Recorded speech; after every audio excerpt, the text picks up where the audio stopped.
सफल हुआ है उन्हीं का जीवन जो तेरी चरणों में आ चुके हैं। उन्हीं की पूजा हुई है पूर्ण जो तेरी चरणों में आ चुके हैं।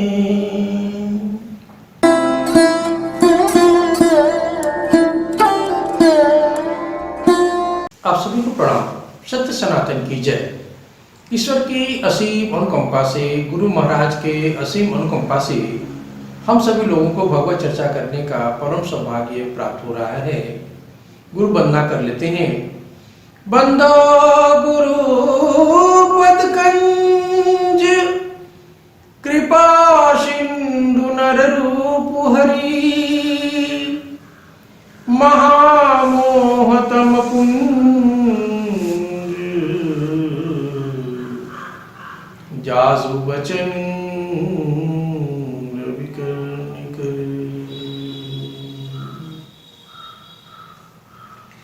आज हम लोग अयोध्या कांड के उस आध्यात्मिक पहलू की तरफ बढ़ेंगे कि जहाँ पे कश्मकश की स्थिति पड़ी हुई है।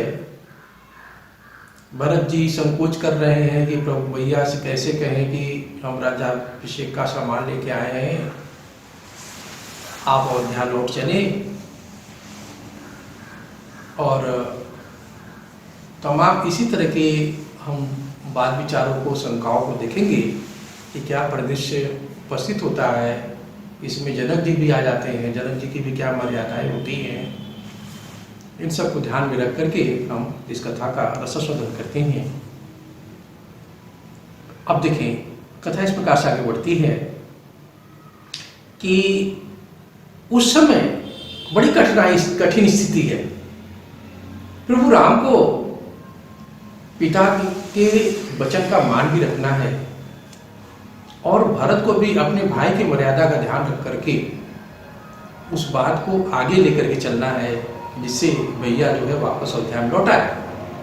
अब गुरु वशिष्ठ जी, गुरु तो गुरु ही होते हैं, वो सारे दृश्य काल को देख रहे हैं और कालखंड के अनुसार उन्होंने विचार किया और विचार करके बोलते हैं। तुलसीदास जी महाराज ने कहा, सबके उरु अंतर बसऊं जानो भाव कुभाव पर जन जननी भरत हित होई सो कही पाओ। गुरु वशिष्ठ जी प्रभु राम से कहते हैं, ये सर्वज्ञ प्रभु राम, आप सबके भीतर विराजते हैं, सबके घट घट के भाव को भी जानते हैं। अब जिस प्रकार सबका, सभी माताओं का, भरत का भला होवे, वैसा ही आप उपाय करें। प्रभु राम कहते हैं कि मैं सत्य कहता हूं कि आप आज्ञा दीजिए और उसी का मैं पालन करूंगा। वशिष्ठ जी कहते हैं, पहले भरत की विनती सुनिए, फिर उस पर विचार करिए। प्रभु राम कहते हैं, हे गुरु महाराज, मुझे आपकी शपथ है कि भरत जैसा भाई आज तक जगत में पैदा ही नहीं हुआ है। भरत जी वशिष्ठ जी का, अब वशिष्ठ जी भरत जी को समझाते हैं कि भरत अब ऐसा करो कि अपनी विनती, अपनी बात जो है प्रभु राम से बोलो। तो तुलसीदास जी महाराज ने इसको इस प्रकार से लिखा, मैं जानू निज नाथ सुभाऊ अपराधी हूँ पर को हनकाऊ मोह पर कृपा स्नेह विशेषी खेलत खुनिशन कबहू देखी। कहते हैं भरत जी कि मैं अपने स्वामी के स्वभाव को जानता हूं कि वे किसी अपराधी पर भी कभी क्रोध नहीं करते। सो मुझ पर जो प्रभु की कृपा और स्नेह विशेष है, मैंने खेल में भी कभी इनको क्रोध करते नहीं देखा। फिर अपने ऊपर फिर दोषारोपण करने लगते हैं कि यदि हम रहे होते तो ऐसा कुछ नहीं होता। इस तरह के जैसा पिछले भी एपिसोड में हम लोगों ने देखा, उस आनंदित हुए हम सभी लोग। अब देखिए इस प्रभु राम की जो अविरल गंगा भक्ति की धारा जो बह रही है, आप भी सभी इसमें गोते लगाएं। कथा को आगे भी सुनने के लिए सब्सक्राइब भी करें, शेयर भी करें, उसको लाइक भी करें। आप सभी लोगों से यही विनती है। अब आगे कथा इस प्रकार चलती है कि भरत जी कहते हैं कि सब अनर्थों का मूल मैं हूं गुरु महाराज जी।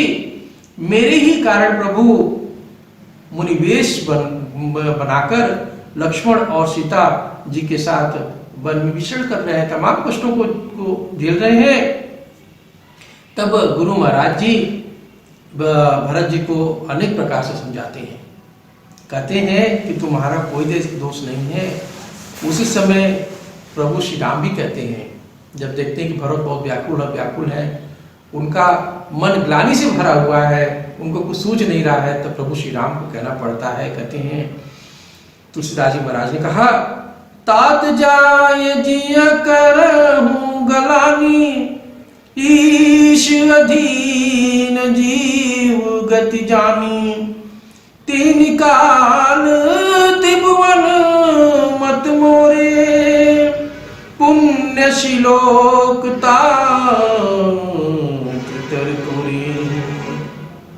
कहते हैं ये तात, तुम अपने जीव में ग्लानि मत करो। जीव की गति ईश्वर के अधीन है, ऐसा ही जानो। हे भाई, मेरी राय से तीनों काल व तीनों लोगों का पुण्य श्लोक तुम्हारे ही हाथों में है।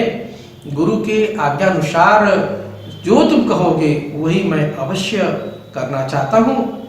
भरत ने कहा। अब देखिए भरत की बारी है। भरत बड़ा संयमित होकर के उनकी प्रभु का आज्ञा पा करके, गुरु की आज्ञा पा करके बड़ा संयमित होकर के बात बोलते हैं। कहते हैं कि भरत कहते हैं, हे प्रभु आप वही उपाय कीजिए जिससे भक्त जनों का भला होवे। आंखों में आंसू लिए हाथ जोड़ करके विनती करते हैं। कहते हैं, हे नाथ, आपके लौटने में ही सबका हित है। हम सब अब संकोच बस कहते हैं कि हम सभी आपके राज्याभिषेक की सामग्री सजाकर लाए हैं। आप आदेश दें तो हम आपका राज्याभिषेक कर दें। तुलसीदास जी महाराज कहते हैं, सानुज पठिय मोहि बन, कीजिए सबहि सनाथ, न तरु फेरि यही बंधु दो, नाथ चलो मैं साथ। कितनी सुंदर उक्ति है। अब भरत जी चूंकि धीर है, धैर्यवान है, विवेकशील है, कई प्रकार के ऑप्शन रखते हैं कि प्रभु मैं ये रास्ता भी आपके सामने रख रहा हूं, इसमें से जो आपको ऑप्शन अच्छा हो वो आप कृपा करके बताएं। कहते हैं, नाथ या तो शत्रुघ्न के साथ मुझको वन में भेजकर सभी को सनात करिए, माने कि आप अयोध्या चले जाए, नहीं तो शत्रुघ्न और लक्ष्मण को अयोध्या भेज दीजिए, और हे नाथ मैं आपके साथ वन में चलूं। फिर आगे कहते हैं, नहीं तो आप अयोध्या एक काम करें कि आप अयोध्या सीता जी के साथ जाएं, हम तीनों भाई वन में ही रह जाएं। कई प्रकार से वो ऑप्शन रखते हैं भरत जी। अब भरत के नेत्रों में आंसू हैं, हाथ जोड़ के खड़े हैं। अब भरत के ऐसे प्रेम भरी बाणी सुनकर प्रभु राम भी संकोच में पड़ जाते हैं। उसी समय बहुत अच्छी बात आती है कि उस समय राजा जनक के दूत आते हैं, और आए तो वशिष्ठ मुनि जी ने उनको तुरंत बुला लिया। अब यहाँ मर्यादा देखिए, राजा जनक जो कि विदेह में है, विदेह का मतलब ये होता है कि संसार में रहते हुए भी वो उनका भजन सुमरण करते हैं जो सृष्टि चलाते हैं, जो ब्रह्मांड की नियंता है। राजा जनक की ऐसी स्थिति थी कि तपस्वियों में सबसे ज्यादा, सबसे सर्वश्रेष्ठ थे वो, इसलिए थे कि भगवान के नाम का सुमरण वो 24 घंटे करते रहते थे। प्राण पानी क्रिया में उनको आत्मज्ञान भी था। अब देखें, इसके बाद भी ब्रह्मांड की लीनता सामने है, तो जो लीला हो रही है वो सबके सामने प्रस्तुत हो रहा है। अब वो यहाँ पे राजा जनक, चूंकि उनकी पुत्री प्रभु राम से ब्याही गई हैं, और आजकल हम लोग क्या करते हैं, हम लोग कहाँ किस निम्न स्तर पर आ गए हैं कि आजकल मायके के लोग जो है ससुराल पक्ष में आकर के सब समझाने लगते हैं, बताते रहते हैं कि आप ऐसा करना वैसा करना है, बेटी को सलाह देते रहते हैं। वो ये भूल जाते हैं कि नहीं, हम तो भैया ऐसा है कि अपनी बेटी की शादी कर दी है और ये अब हमारे घर की न होकर के अपने ससुराल के घर की है और उसको उसी के अनुसार चलना चाहिए। महाराजा जनक इसी का एक बहुत सुंदर उदाहरण प्रस्तुत करते हैं। अब महाराजा जनक को जब बुलाया जाता है वशिष्ठ जी के पास में, वो सारी बातों को जानते हैं कि किस प्रकार से दो वचन कैकेयी जी ने रखा और किस प्रकार से जो है क्या क्या हुआ, कितनी कठिनाइयां हुई, और जानकी जी को वन में आना पड़ा है प्रभु राम जी के साथ में। अब पिता है मन में तो ये सोचने लगते हैं कि अरे, जो कभी फूलों के सेज पे सोती थी, आज वो कांटों की सेज पे उसको सोना पड़ रहा है। न खाने की व्यवस्था है, न सोने की व्यवस्था है, हिंसक पशुओं का हमेशा डर बना हुआ है। फिर भी जब वशिष्ठ जी उनको बार बार समझाते हैं कि महाराजा जनक आप चिंता मत करिए, कोई दिक्कत नहीं है, परेशानी नहीं है, तो राजा जनक एक ही बात करते हैं कि आप देखें, अब वो तो राजा दशरथ के घर की हो चुकी हैं, अब तो वही उनके माँ बाप हैं, अब पिता भी नहीं है उनके, अब उनकी माताएं ही उनकी संरक्षिका हैं। अब जो अच्छा होगा वही उसके लिए कर सकती हैं। मैं तो सिर्फ एक नाते रिश्तेदार के वजह से सिर्फ उस संकट में आप लोग के साथ आया हूँ कि जो हमको आज्ञा होगी वही हम करेंगे। अब देखिए इसमें क्या वार्तालाप होती है, ये कथा मैं अगले एपिसोड में आपको बताऊंगा। एक छोटा सा भजन। सफल हुआ है उन्हीं का जीवन जो तेरी चरणों में आ चुके हैं, उन्हीं की पूजा हुई है पूर्ण जो तेरी चरणों में आ चुके हैं। ना तुझको उसको काट दीजिए। चलिए आप करते रहिए, हम काट लेंगे। फिर से भजन करना। कर लीजिए। सफल हुआ है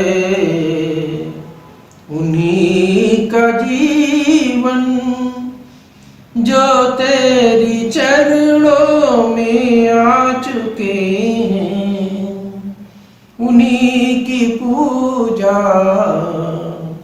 हुई है पूर्ण जो तेरी चरणों में आ चुके हैं। ना तुझको पाया अमीर बनकर, ना तुझको पाया फकीर बनकर, उन्हीं को दर्शन हुए हैं तेरे जो तेरे चरणों में आ चुके हैं।